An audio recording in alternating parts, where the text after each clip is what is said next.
Bonjour et bienvenue sur Technapa, la Tech à Papa. Alors on reprend notre Technap News avec les news des quelques semaines qui viennent de s'écouler et on va commencer avec les news sociétales comme d'habitude et avec un article issu de 3D Native qui nous parle de modèles imprimés en 3D basés sur l'intelligence artificielle pour lutter contre le cancer du sein.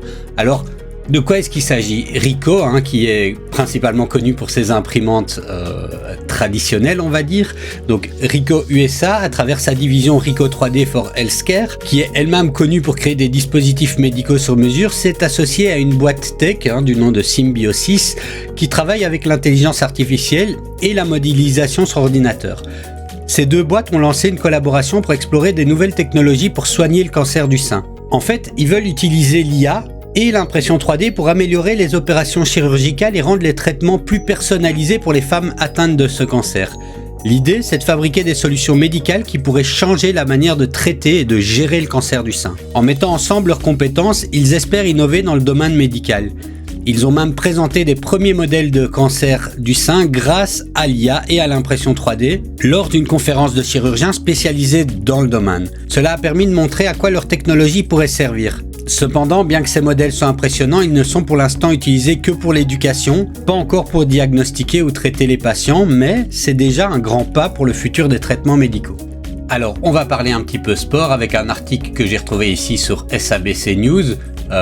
Donc c'est un site sud-africain, mais je vois qu'ils reprennent une dépêche de Reuters, donc de quoi est-ce que ça parle? La Formule 1 n'est pas forcément connue pour être un sport qui respecte particulièrement l'environnement. Alors c'est malheureux parce que moi j'adore la Formule 1, mais je suis aussi soucieux de l'impact de nos actions sur notre société. Et ici donc c'est une news qui va peut-être un peu dans le bon sens. Donc McLaren Racing, qui est l'une des équipes phares de la Formule 1, met en œuvre des stratégies qu'ils veulent innovantes pour améliorer la durabilité de ces processus de fabrication grâce notamment à l'impression 3D.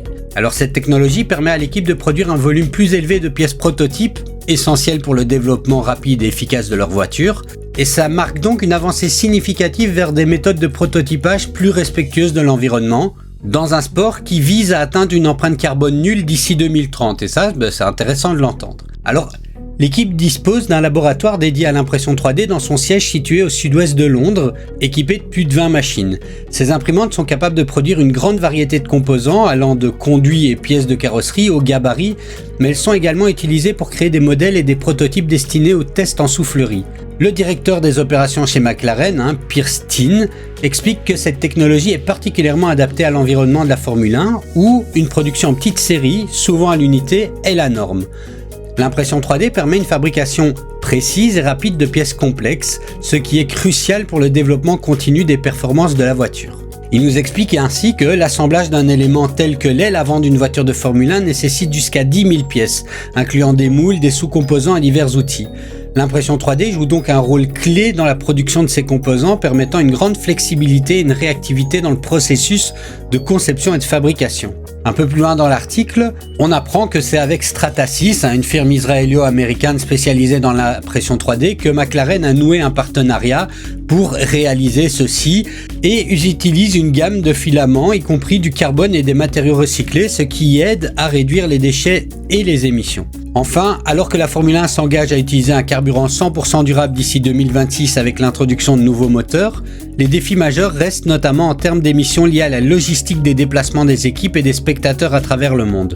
Comme le conclut Jérémy Hart, qui est un commentateur de sport automobile, qui souligne que l'aspect le plus critique à réexaminer est l'impact environnemental des déplacements internationaux fréquents dans ce sport à portée mondiale.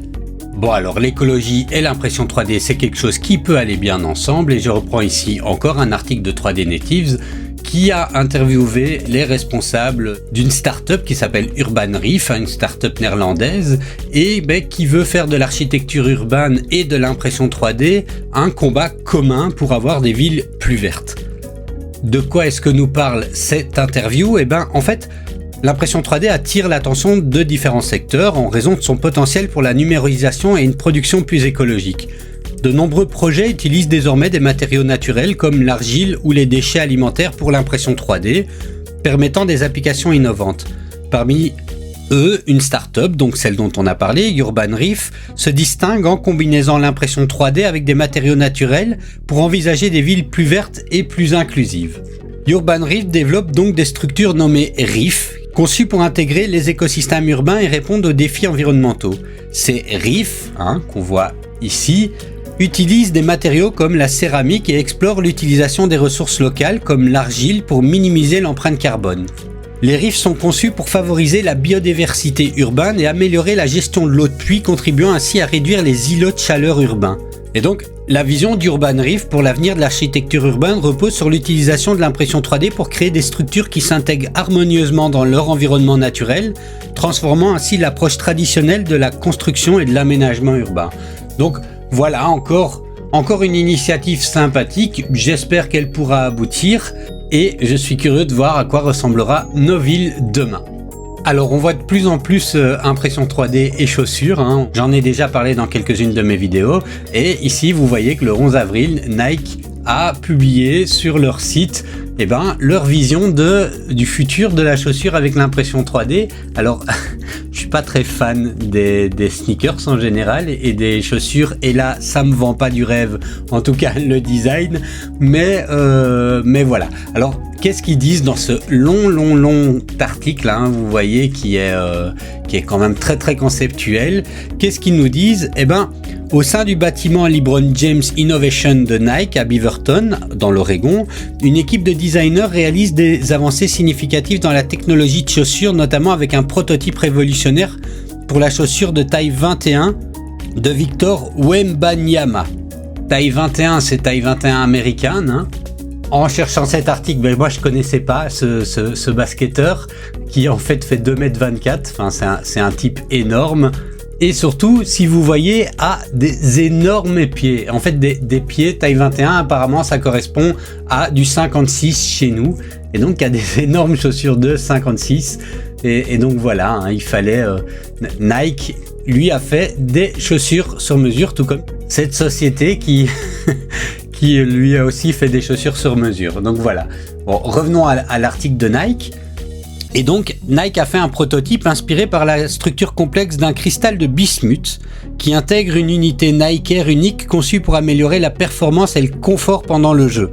Et donc, vous voyez, c'est ici ce modèle-ci avec l'unité Air dedans. Et donc, ce nouveau modèle combine esthétique innovante et fonctionnalité qui se veut être particulièrement adapté dans les chaussures de sport de haut niveau, pour les mouvements dynamiques et aux spécificités des athlètes de haut niveau. Alors, ils se sont pas... Donc ici, ça c'était le plus grand défi, réussir à faire une chaussure aussi grande. Mais vous voyez, par rapport à d'autres sports, ici, une chaussure de basket à crampons pour Vinicius Junior. On a ici un autre prototype de chaussure pour Kylian Mbappé. C'est une ligne quand même très très particulière. Ici, plutôt pour de l'athlétisme, avec une paire de chaussures pour Faith Kipyegon, ou encore pour du marathon. Bref, vous voyez un petit peu tous les modèles. Nike est vraiment lancé dans une logique comme ça, particulièrement poussée vers l'innovation à travers l'impression 3D. Alors ici, j'ai trouvé un article de Parametric Architecture. Voilà, c'était une source que je ne connaissais pas, qui nous parle de quelque chose d'étonnant. C'est vraiment quelque chose que je découvre, c'est la première fois que j'entends ça, qui fait le lien entre la musique et l'impression 3D. Alors vous voyez les images ici, de quoi est-ce qu'il s'agit? En fait, le projet Frozen Music, qui est né de la collaboration entre l'orchestre symphonique de Gävle, qui est une ville suédoise, une designer qui s'appelle Julia Kurner et le conservateur Andreas Wirger, allient musique et sculpture via l'impression 3D. Ce projet vise à renforcer l'expérience tactile de la musique en convertissant des compositions orchestrales en œuvres d'art tangibles. Au cœur de Frozen Music se trouve le processus complexe de transformation des performances orchestrales en sculpture tridimensionnelle. La première sculpture qu'on voit ici s'inspire de la sérénade numéro 1 en Ré majeur, Op 11 mouvement V scherzo allegro de Johann Brahms. Désolé, je suis pas très doué en musique classique, donc voilà, c'est juste ce que je lis. Et présente des formes radiales complexes et des microstructures qui évoquent des motifs de croissance naturelle. Donc voilà, ceci. La seconde sculpture, basée sur le troisième mouvement de la suite Bologne OP32 de Bolinde, illustre les méthodes douces de la flûte avec ses courbes délicates et ses formes fluides. Enfin, la troisième sculpture, la danse du diable issue du Symphonic Stomp of Sweden, capture l'énergie dynamique des rythmes de cornemuse avec une forme en constante évolution. En utilisant des techniques computationnelles avancées, le projet traduit des compositions musicales complexes en sculptures visuellement impressionnantes. Chaque sculpture représente visuellement la musique sous-jacente, créant une relation symbolique entre le son et la forme. À mesure que l'imprimante 3D donne vie à ces sculptures couche par couche, elle transforme des concepts musicaux abstraits en objets tangibles. Le résultat est une fusion d'expression artistique et d'innovation technologique, offrant au spectateur une expérience sensorielle unique qui fait le pont entre les perceptions auditives et visuelles. Alors revenons un petit peu dans le domaine de la médecine avec cet article trouvé sur le site de l'université de Cornell qui nous dit que des chercheurs de leur université ont répliqué grâce à l'impression 3D une oreille humaine. Alors on peut voir le modèle ici et de quoi est-ce qu'il s'agit. Et donc des chercheurs et des ingénieurs de cette université ont utilisé des techniques avancées de génie tissulaire et une imprimante 3D particulière, je suppose, pour assembler une réplique d'oreille humaine adulte qui semble naturelle au toucher et à la vue. Alors je sais pas s'ils l'ont habillé après, mais moi à la vue là ça me paraît pas... Enfin oui, j'imagine au niveau de la forme. Alors, publiée récemment, cette étude présente de nouvelles possibilités pour les greffes ayant une anatomie précise et les propriétés biomécaniques adéquates pour ceux nés avec des malformations congénitales de l'oreille ou ceux qui en perdent une plus tard dans la vie. Le Dr Jason Spector, principal auteur de l'étude et chef de la division de chirurgie plastique et reconstructive au New York Presbyterian et professeur à la Weill Cornell Medical Center University, explique que la reconstruction de l'oreille nécessite plusieurs opérations et un haut degré de compétences artistiques. Cette nouvelle technologie pourrait offrir une option plus réaliste pour des milliers de personnes nécessitant une chirurgie pour corriger des déformations de l'oreille externe. Traditionnellement, la construction d'une oreille de remplacement utilise du cartilage prélevé sur les côtes du patient, ce qui peut être douloureux et laisser des cicatrices. Bien que le greffon puisse être modelé pour ressembler à l'autre oreille du patient, il n'a généralement pas la même flexibilité. Dans cette étude, pour résoudre le problème, l'équipe de Spector a utilisé du cartilage animal stérilisé traité pour éliminer tout élément susceptible de déclencher un rejet immunitaire. Ce cartilage a été chargé dans des échafaudages en plastique en forme d'oreille, créés sur une imprimante 3D à partir de données... Ah non, voilà, là c'est les espèces d'échafaudages. Donc on n'a pas... Voilà, donc j'avais lu un peu trop vite. Voilà un petit peu l'article, donc je reprends. Ça a été mis sur...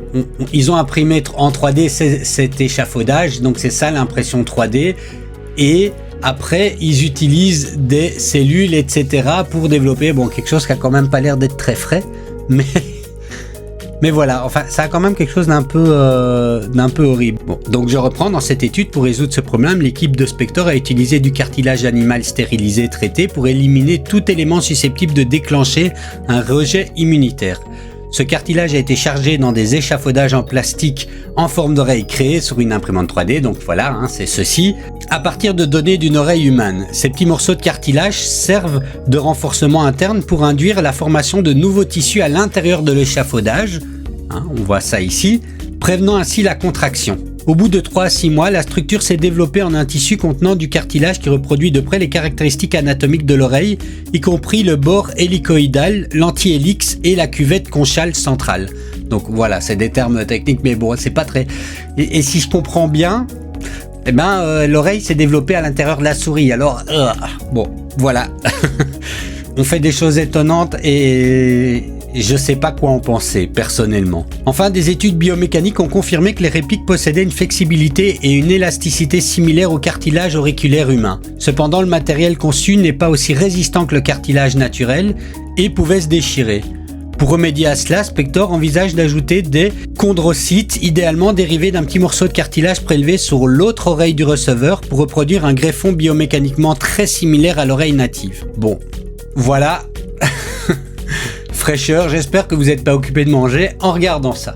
Bon alors, et on va s'arrêter avec cette news-là, mais on va un petit peu faire plaisir aux Français en parlant des Jeux Olympiques.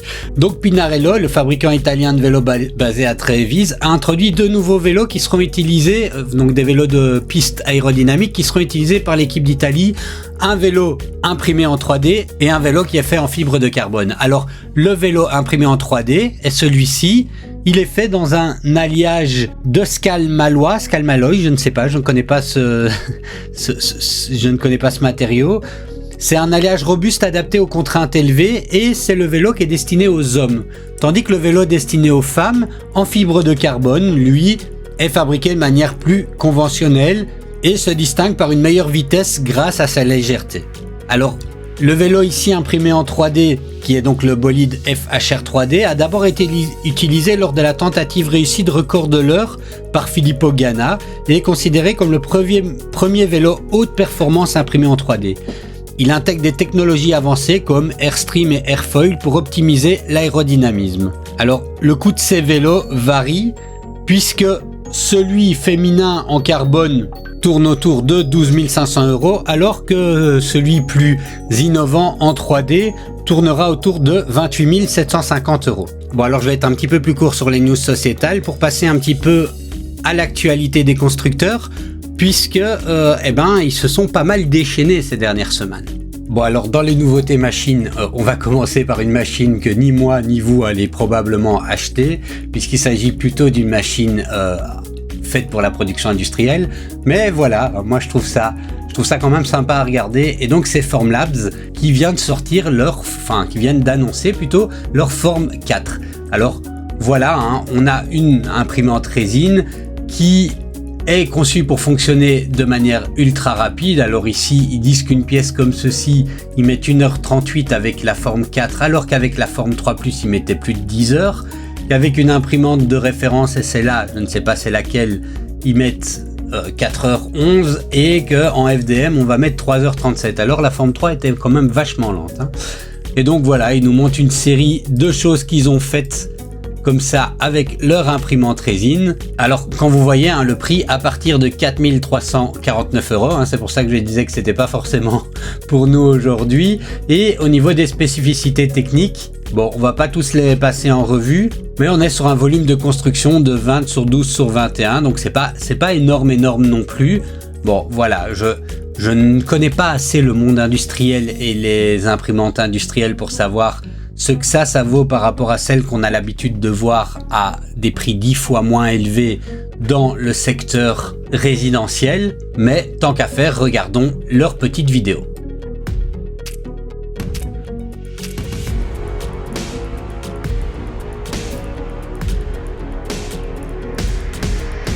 Introducing Form 4.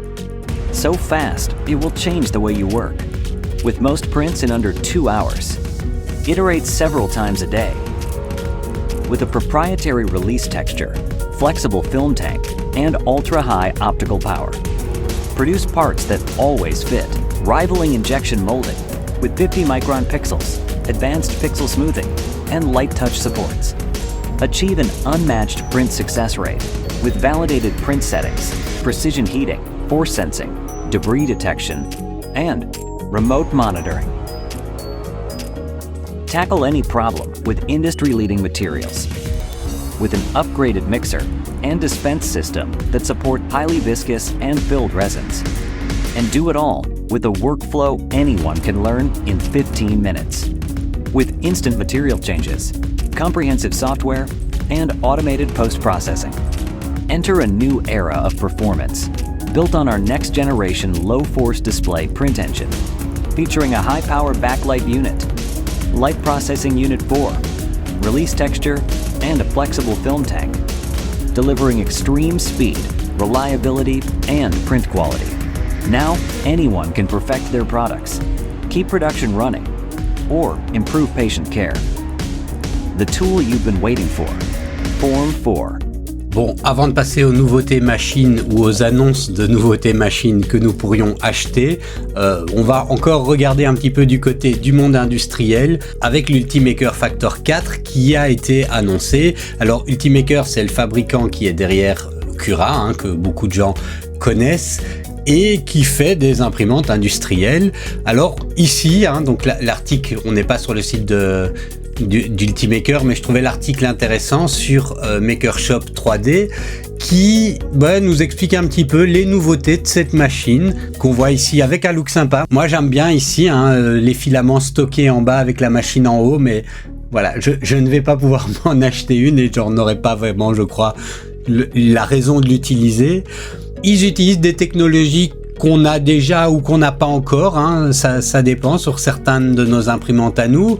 Alors un système Direct Drive, ça, ok, hein, ça, on a ça sur toutes les imprimantes. Le Edge Bridge, ça c'est quelque chose d'un peu particulier, un portail en H qui se déplace sur des rails linéaires et qui est censé augmenter la vitesse d'impression, la robustesse, la fiabilité, enfin voilà. On a un système de buse à quick swap qui a l'air quand même assez intéressant, et on est sur de la double extrusion, mais pas de la double extrusion indépendante comme on peut le voir ici. Une des particularités de la machine, c'est qu'il y a un contrôle avancé de la température et de la gestion de l'humidité. Il y a un MMS dedans qui garde également le stockage avec de l'humidité contrôlée entre 10 et 15%. Il est capable de gérer jusqu'à 6 kg de filaments, donc ça c'est pas mal pour des filaments comme le nylon. Enfin voilà, je lis ce qui est écrit, mais comme ça au moins je ne dis pas de bêtises. Alors quelque chose qui a peu d'intérêt pour nous, mais qui est très intéressant dans le monde professionnel, c'est les rapports d'impression. Et donc c'est des rapports détaillés qui sont générés automatiquement et qui analysent les écarts par rapport aux valeurs nominales. Voilà, donc ça permet d'avoir une vue un peu sur ce qui s'est passé pendant l'impression et comment corriger pour avoir vraiment nos pièces parfaites. Il y a un bouton d'arrêt d'urgence en façade, bon, voilà, et un filtre EPA H13 qui l'équipe pour la sécurité au travail. Bref, voilà, tout comme dans l'impression 3D grand public, dans le monde industriel, l'innovation continue toujours d'exister. Et j'ai quand même essayé de chercher le prix, hein. Alors ils disent qu'elle est abordable, alors je pense qu'elle est abordable pour le monde industriel, puisqu'on l'a ici au prix approximatif de 19 500 $. Donc quand je disais ça va pas équiper mon atelier, c'est certain. Je suis toujours en questionnement sur la réalité. Alors elle vaut certainement plus cher que les bambous et les K1 qu'on a à la maison, mais je me demande toujours ce gap de prix, si il y a une vraie justification autre qu'un gonflage de prix parce qu'on est dans le secteur industriel. Mais donc voilà, j'ai pas la réponse à cette question, mais bon, alors après avoir vu des nouveautés que nous pourrons pas acheter, on va passer un petit peu aux nouveautés des constructeurs dont nous avons l'habitude. Et je le disais, quand même pas mal de nouveautés ces dernières semaines. Alors on va commencer par Anycubic, hein, qui a annoncé deux grosses nouveautés. On a ici le Anycubic Ace Pro qui est un AMS qui pourra être utilisé avec une autre imprimante qui est annoncée également, qui est ici la Cobra 3. Ainsi qu'une série de matériels aux couleurs mat et basés sur les coloris Pantone, donc en association avec Pantone. Pas encore des masses d'informations sur les machines en elles-mêmes pour le moment.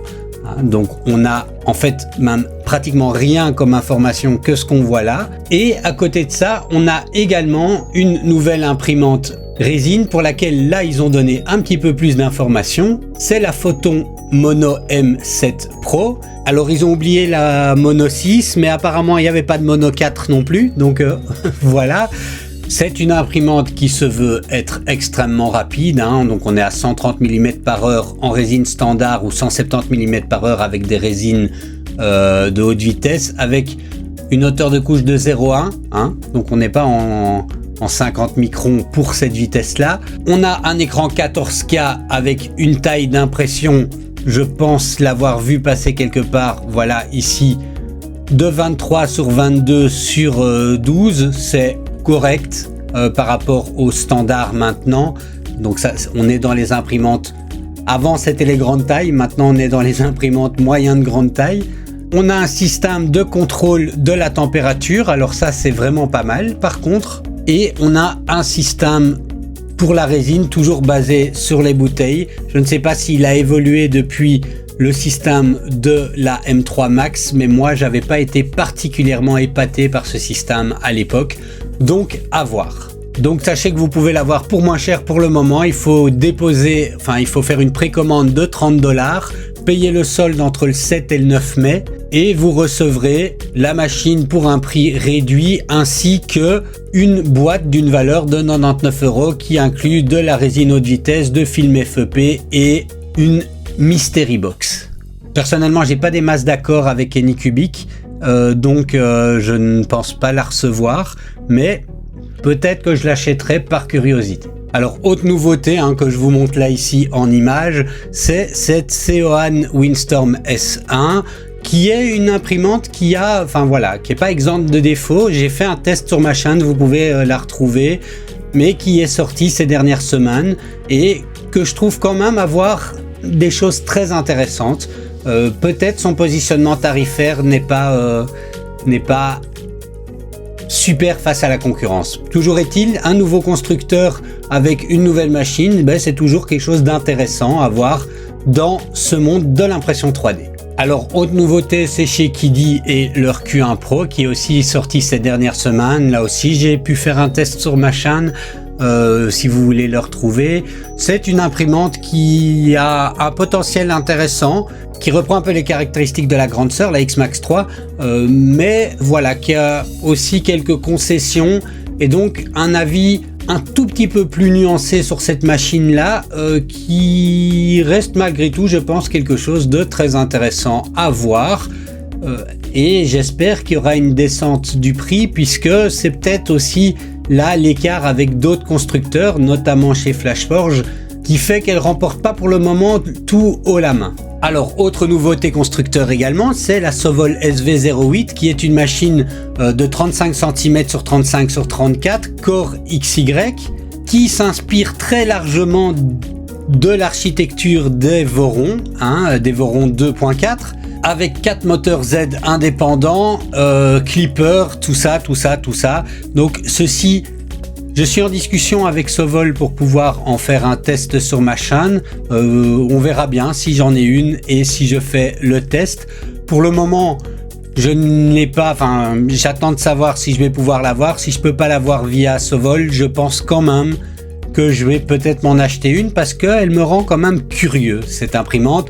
Au-delà de la polémique sur Sovol et Voron, que je comprends tout à fait. Donc, pour ceux qui ne savent pas, Voron est plutôt un projet communautaire. Sovol est accusé un peu dans cette histoire-là d'avoir piqué les idées de Voron et puis de donner un peu de sous. Enfin, voilà. Mais au-delà de ce débat, techniquement, la machine m'intéresse et donc je vais essayer de pouvoir la tester. Alors, en restant chez Sovol, puisqu'ils ont acquis Comgro entre-temps, on a Comgro Sovol qui a sorti la version plus petite de leur T500 sous le nom de T300, qu'on va retrouver à 449 € et qui est une imprimante avec un look que personnellement j'aime bien. J'ai pas testé la Comgro T500, donc je sais qu'il y a des avis partagés dessus. J'ai entendu des gens dire qu'elle est exceptionnelle, d'autres que c'est une purge, donc je ne sais pas trop et je n'ai pas testé cette T300. Mais on a une machine sous clipper avec un design métallique qui est annoncé à 600 mm par seconde en vitesse maximale. Voilà, j'ai pas d'avis dessus, je constate simplement qu'elle existe et peut-être que je me laisserai tenter à l'occasion. Mais là pour le moment, je n'ai pas encore pu la tester. Alors du côté de Creality, c'est aussi la foire à la saucisse, puisqu'ils ont fêté leurs 10 ans et que pour leurs 10 ans, ils ont annoncé toute une série de choses. Premièrement, on a la sortie de la Ender 3 V3. Bon, une énième Ender 3, un format Core XZ comme ils disent, avec un design tout métal, esthétique. Moi je trouve que j'aime bien ce design là, personnellement. Les côtés comme ça, un petit peu arrondis, moi c'est un design que j'aime bien. Pour le reste, je l'ai pas testé, donc je ne sais pas ce qu'elle vaut, je ne sais pas ce que je peux en dire, mais j'ai l'impression que les gens qui l'ont utilisé en sont quand même relativement contents.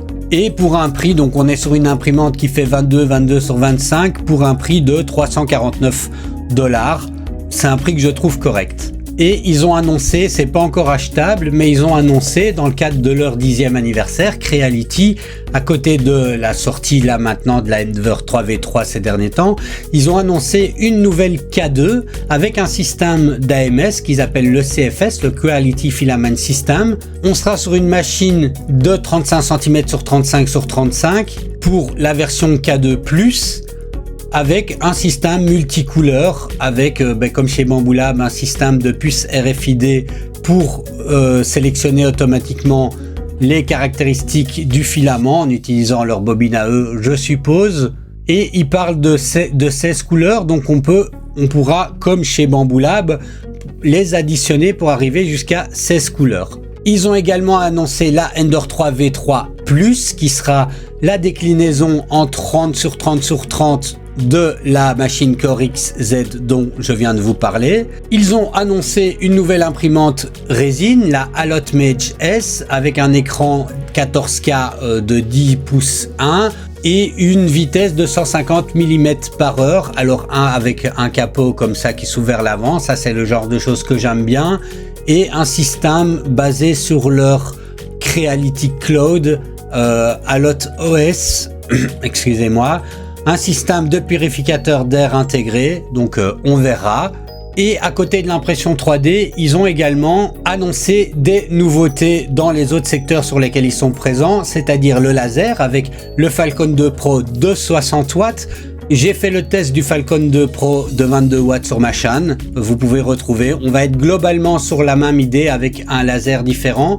Et si j'ai bien compris, un laser qui en fait va avoir 3 diodes, puisqu'on va avoir une diode aux alentours de 30 watts, une diode 60 watts et une diode 1 watt 6 pour pouvoir faire vraiment de la gravure ultra fine et des détails tout fins, parce qu'évidemment avec les gros lasers de 30 et 60 watts, eh ben, on est sur quelque chose qui compromet la précision. Ensuite, 2 nouveaux scanners, le scanner Creality Hauteur et le Raptor. Alors là, j'ai jamais vraiment utilisé des scanners, donc je ne peux pas trop en parler, mais voilà leur annonce. Et enfin, pour clôturer un petit peu ce tour des nouveautés machines, on a Elegoo qui a annoncé les Saturn 4 et les Saturn 4 Ultra que vous pouvez voir ici, hein. La 4 comme ça sur un teint plutôt vert, la Ultra plutôt noire. Là encore, j'ai pu faire le test de la 4 Ultra sur ma chaîne, vous pourrez la retrouver si ça vous intéresse. Une imprimante que j'ai beaucoup appréciée, qui n'est pas exempte de défauts non plus, mais avec un autonivellement complet, un capot qui s'ouvre, une connectivité réseau bien faite. Donc voilà, n'hésitez pas à aller voir la vidéo sur ma chaîne si elle vous intéresse. Et ceci clôture cette TechNap News. Je vous remercie d'avoir regardé et je vous dis à plus ou moins dans un mois pour un prochain épisode.